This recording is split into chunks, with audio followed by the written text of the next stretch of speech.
need your help. I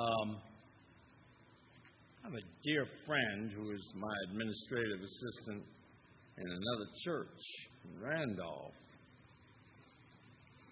And this Tuesday, I know she's watching. This Tuesday, she's going to be 95 years old. Would you join me on 3 and say happy birthday to Jane? 1, 2, 3. Happy birthday, Jane. Thank you. Thank you very much. Now, I hope she's watching. Today, I would like to speak about Sermon on the Mount. There's a little play on words there. Aren't you happy? I didn't think it was that much.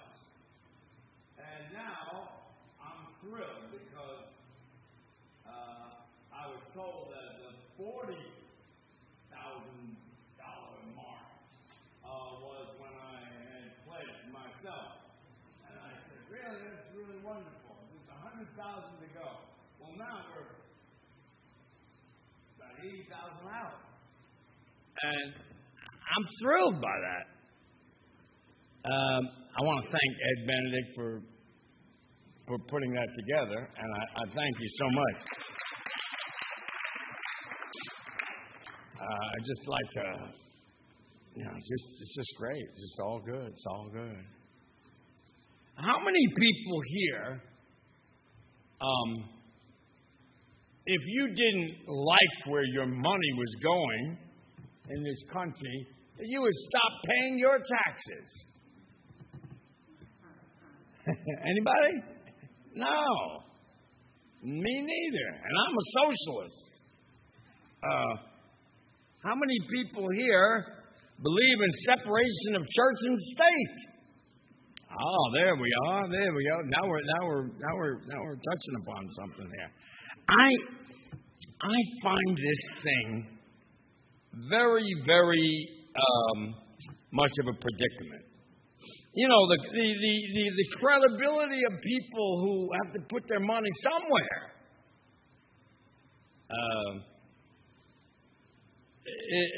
It's spelled out very well. People, very, very faithful people, wanted to know, should we pay the tax or should we pay the church? Well, you know, if you don't pay the tax, what charge do we have? Treason. You're not allowed not to pay your taxes. You must pay your taxes. Well, and then there's the idea of giving to that which you believe in. And in this instance, it's the church. So I was doing a lot of reading about the first century Caesar. And please don't think that I'm identifying anyone else, but the first century Caesar liked to put his face on the money. They allowed that in those days, the face of Caesar.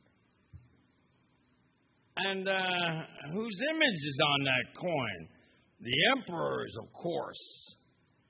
Came back to reply, well, then pay the emperor what belongs to the emperor, and pay the church what belongs to the church. That's stunning. Stunning, stunning stuff. Perfect answer. And no chance to trip anybody up. The definitive answer is our due responsibility to our state and church, to our nation, and to our house of faith. Pay the emperor what belongs to the emperor, and pay the church what belongs to the church. Well, what belongs to the emperor? What are our responsibilities to our nation? To support it with our words, our deeds, to serve it in war and peace, to obey its laws, to hold our elected officials accountable for the best possible democratically ruled society. Small d. To pay our fair share in taxes, support services, obedience. Taxes all belong to the nation. We're obliged to pay. Now, many people feel that's only right because of how much we love our country and how much we should preserve it, because of how much we love it for all that it affords us and indeed the whole world. Many have often echoed the sentiment, if you don't like it here, then move somewhere else. Well, civil obedience is our obligation. What then belongs to the church? Now the existential question becomes that much more problematic in its esoteric nature. Does anything belong to the church? Some people would say everything and everyone. So what are our responsibilities to the church? To love each other above all else, to serve other people everywhere, and to return a fair share of what we have received from God. Well, love, service, obedience, offerings belong to the church. We are constrained to pay. Some people feel they just can't make it if they give to both the state and the church. So they give to the state. They don't want the penalty. They don't want the punishment for noncompliance. Others feel a sense of allegiance to the church where it doesn't become sacrificial or when it does not conflict with their responsibilities to the state. Religious obedience is our constraint. And what is the empirical reality? It's clear that there is an imbalance between the two. The juxtaposition of our division between what we give to the nation and what we give to our church. All through history, no different now than at any other time, national patriotism has taken the lead far ahead of religious devotion. Now, in the United States, for example, frequently our nation has required people to go to war. Soldiers have been drafted, not asked, told. Can you imagine if the church started doing something like that? You will become a minister. You will serve for the next few years as a missionary. You will serve as chairperson of that committee or something else. You will give a standard amount of money to the church in relation to your earnings. Wow. How about that? Our nation requires civil obedience. And I'm not going to stand here and tell you that we should all be civil disobedient in order to fulfill our religious obligation. No, I better shut my mouth before I go too far. I'm already labeled liberal, radical enough, even by UU standards. I mean, that's the truth. But you know, I mean, think about Caesar, right? Now, I'm talking about first century Caesar only. Caesar liked to put his face on the money. Caesar required loyalty from his subjects. Caesar, with disdain, did not want to be accountable to anybody. And while he had all kinds of health coverage, once he took office, he denied people who elected him the same coverage that he had. Caesar liked to build buildings, big, tall buildings, and cover them with gold and put his name on them. Caesar liked to feel that his rule was ordained and that he was a deity. Well, one thing I've learned over time, and it took me a long time to learn it, is that people pretty much give whatever they darn well please, whatever they feel they want to give, as long as they can get away with it, as long as it does something better for them, as long as our secular human culture keeps perpetuating a narcissistic plague of psychosocial hedonism. I remember one person, when I told him I belonged to the Unitarian Universalist Church. He's a minister of a Christian evangelical something. And he said, well, thank God for human secularism. Some people wouldn't even dream of not paying their taxes. Everybody's got them. What are the taxes? Property tax, payroll tax, tax, what? Sales tax. What is that now? 7%?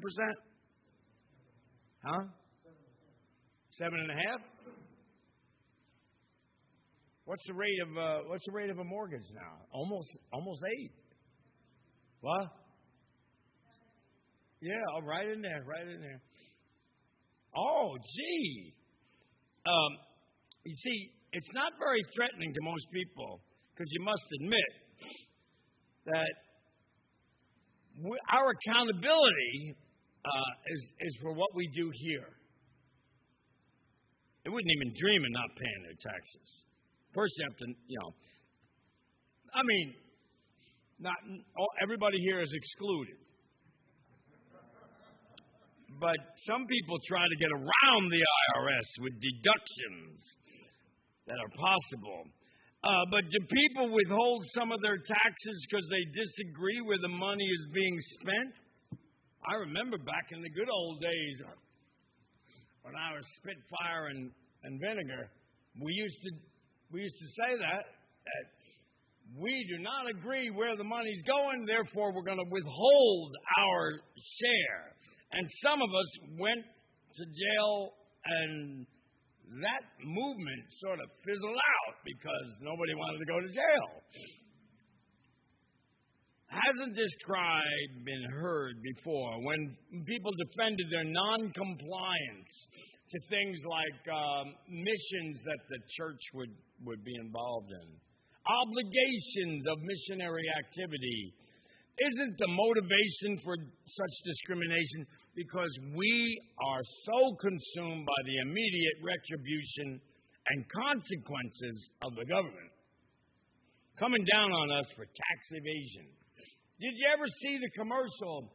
I think it's Optima, or I don't know.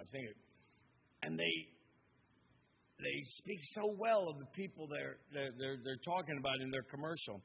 That Mrs. Jones here, wonderful, sweet, and caring Mrs. Jones, was $8,500 in the red to the IRS.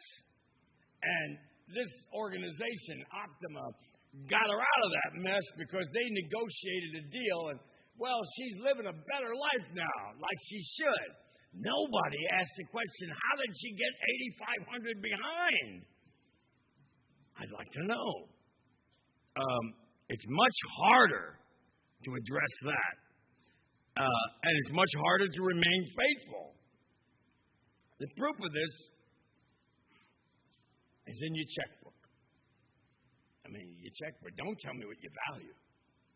Show me your checkbook, and I'll tell you what you value. That's a fact. Who gets paid first, and how much goes to each? And then you you discover as you're looking, oh goodness, I'm overdrawn. But the finances of the church should never be governed out of fear, but of faith. The church is not just another charity seeking to perpetuate itself. How many people here have heard the phrase, the church is only out for money? How many people, right? You've heard that, right? Church is only out for money. Wow. Well, it's not. Those with an instinct for checkbook protection are not going to the pearly gates that they thought of, because they don't evidence the greatness of faith they feel. The church will always ask you for money. Until in the whole world, nobody loves money more than anything else. Until everyone sees the power of the church's figures above our debit sheets. We can give confidently to missions because of how much we love our church. And I would like you just for a moment to think about. I thought about this just a moment ago. You know, because you ever see me sitting out there before church in my car?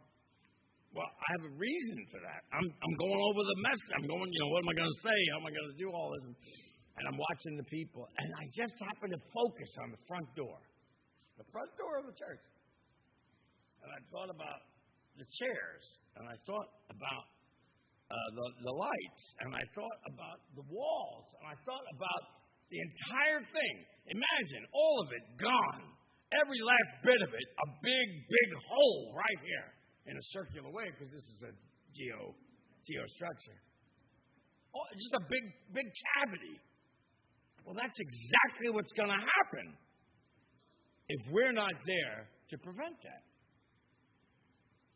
Now, that doesn't mean I always think things like that. But we love the church so much we refuse to allow it to fall. If you cannot give for this drive, don't. But don't say that the church is only asking you for money, because it's asking for a lot more than that.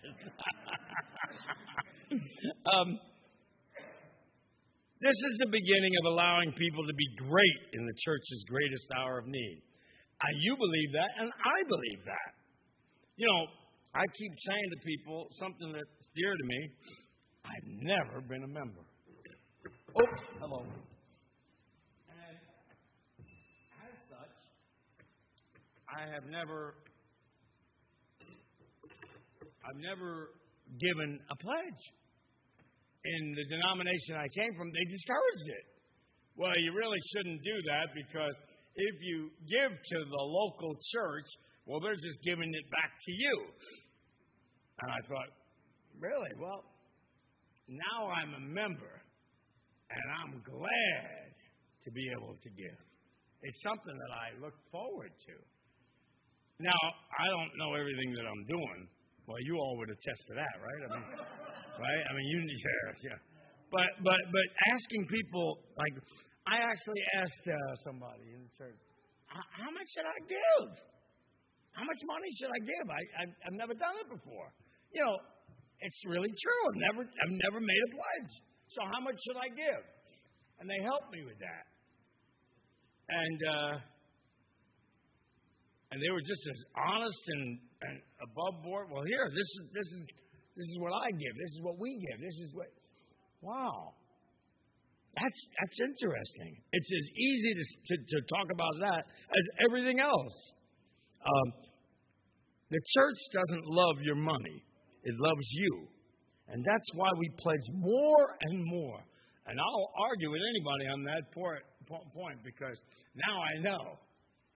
You have to understand where I'm coming from. I'm almost 70 years old next month. And I've never been a member of a church. And now I am. And I'll tell you, it really feels incredible. And so, the only way we have to prove to ourselves that the church means more to us than anything else, more than money, is to simply give money. And if you don't, then we're hurting. Then we can't do the things that we want to do, that we know that it would be possible to do. I've talked to people, one person who will be anonymous, and it sure wasn't me.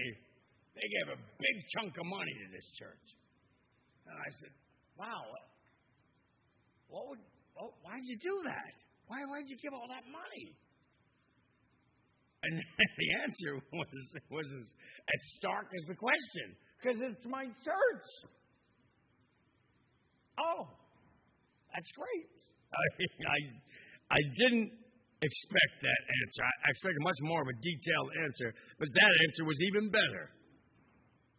It may seem radical. It may go against every grain of frugal financial management that you know of. That may be hard to swallow to the fearful and to the selfish.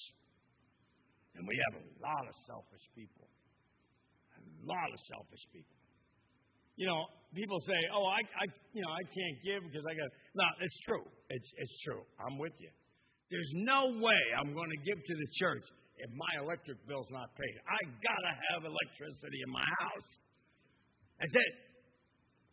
But there are ways that I can give to the church hard, cold currency because I know how to manage money, and so do you. Oh, it's really up to you. That's what makes it so hard. Nobody is over your shoulder. Nobody is guilting you. Nobody is telling you what to do. You're doing it. That's what makes it worth everything.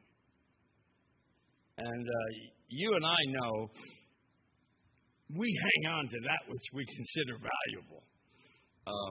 You can be a member and have money, but you cannot be a member and love money. And that's the key. You cannot love money. Remember, there's two giving people that I know of. One was a man in the Bible who joined the church way back in the day. And he gave 4 times of all of his money to the poor for all the wrongs he had committed, kind of like a penance. And he gave half of his wealth away. Well, the other was the poor widow who gave all she had. She gave it all. One gave half, the other gave everything. Now, how do we compare to that kind of stewardship? Now, this is not a subject that people like to hear because it strikes at the heart of your being. We don't want to hear about that. Now, the church, this is what's so great. The church has 2 circles, an inner circle and an outer circle. Now, the inner circles are actively committed to this church. And these people take the responsibility for the leadership, teaching, singing, everything else that the church does. And it's amazing how people are committed to the church. It's amazing. They also coincidentally provide the lion's share of the church's income. And the outer circle consists of everyone else. Constituents, they call them. Visitors, they call them. Dormant members. Now, the task for us is to try to get those in the outer circle to grow in commitment so they become involved in the inner circle. Are we structured like that, where the outer circle people can come into the inner circle? It's safe to say that 85% of the work done in a church is done by 15% of the people. The congregation is divided into 2 groups, those who care more and those who care less. With those who care more always being in the category of a substantial minority. Just look at the membership roster. Where are all those people every Sunday? Well, they're not going to pledge a red cent, and you know it, and so do I. most of the people in our congregation are not really involved in anything that the church is doing. And I think it's high time that we stopped politeness and started looking at things like they really are. The church was not built by people, this church, by lukewarm or who showed up once a year.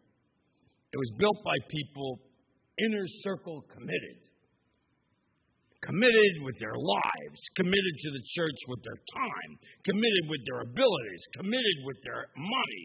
It's as simple as that. And the question before each and one of us today, if we're no different than those people who built this church and kept it alive for years, then how committed will we be to it? It's as simple as that. And you were one of the first people here, weren't you? You were the one that broke ground. You know those people.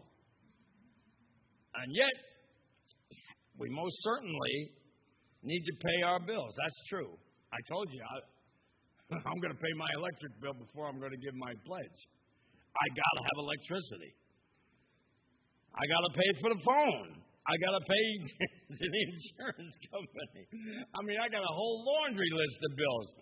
I mean, I'm sure I'm not as wealthy as many of you who, who don't have to concern yourselves with those kind of things. Right, yeah, right. Right? I mean, no, we all do. But before that, we must look at our church and what obligation we have to it. For me, there can be no compromise on this if we are truly to go on faith. If we're going to ask people to give to the church before they take care of their own needs, I find that to be pretty hard to do. Then we have no right to expect any less of the church now, how it operates. Realizing this is the beginning of greatness for any church.